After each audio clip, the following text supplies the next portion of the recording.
Hello everyone, welcome back to Turkish drama Arafta episode 3 का Hindi explanation.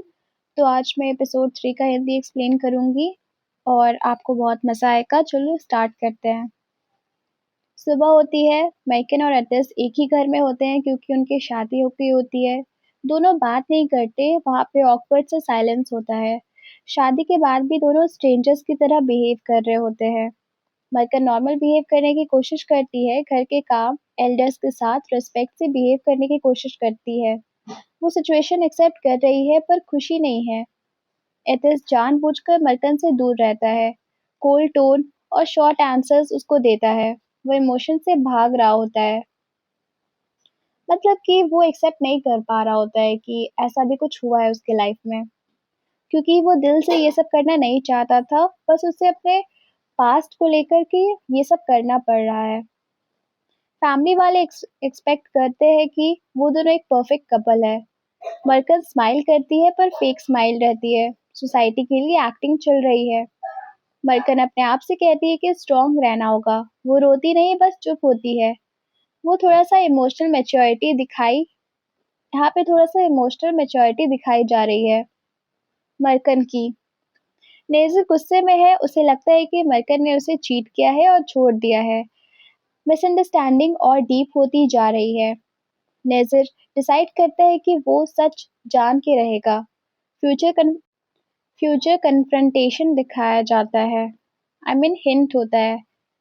एथिस मरकन को quietly observe करता है। उसे लगता है कि मरकन डिजर्व नहीं करती ये सब। कि रिवेंज के हिस्सा नहीं बनना डिजर्व करती है। वो एक सही लड़की है।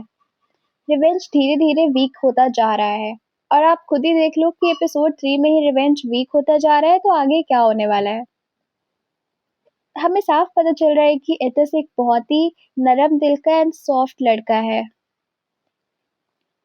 मरकन मरकन एथिस से क्लियरली बात करती है, कहती है आप मुझे इग्नोर तो कर सकते हो पर डिसरिस्पेक्ट नहीं कर सकते।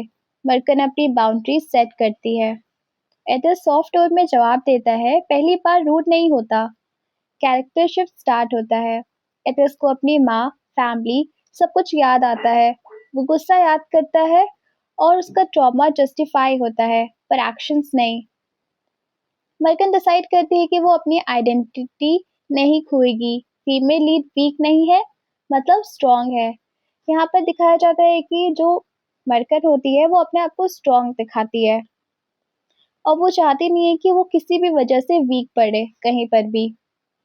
बाहर लोग एथिस मरकन को कपल समझते हैं। एथिस ऑटोमेटिकली मरकन को प्रोटेक्ट करता है। वो उसकी केयर करता है, चाहे वो एक्सेप्ट करे या ना करे। एथिस कंफ्यूज होता है, ये सिर्फ रिवेंज है या कुछ और, ऐसा सोचता है। लव का बीज बो दिया गया है।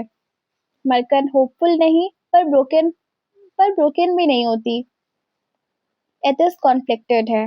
नाजिर कुछ बड़ा प्लान सोच रहा है, यानी कि अब स्टोरी में कुछ बड़ा होने वाला है। खतरनाक स्टॉर्म आने वाला है।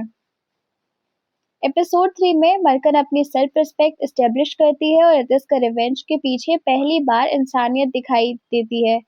पहली बार नहीं, एथिस जो है वो स्टार्टिंग से ही ये सब मजबूरी में कर रहा है, लेकिन अब कुछ और ज्यादा नरम हो गया है जब से उसकी शादी हुई है। तो इस एपिसोड का हिडन मीनिंग क्या क्या है? रिस्पेक्ट बिना प्यार के भी पॉसिबल होती है। गिल्ट प्यार का पहला साइन होता है। स्ट्रांग रहना मतलब सिचुएशन समझना होता है। तो एपिसोड 3 जो है यहाँ पे खत्म होता है, और बहुत ही इजली वे में, बहुत ही सिंपल तरीके से। अगर आपको एपिसोड पसंद आ रहा हो तो प्लीज सपोर्ट करें, लाइक एंड सब्सक्राइब करें, और नेक्स्ट एपिसोड देखने के लिए बने रहें मेरे चैनल पर। Okay, bye, thanks for watching.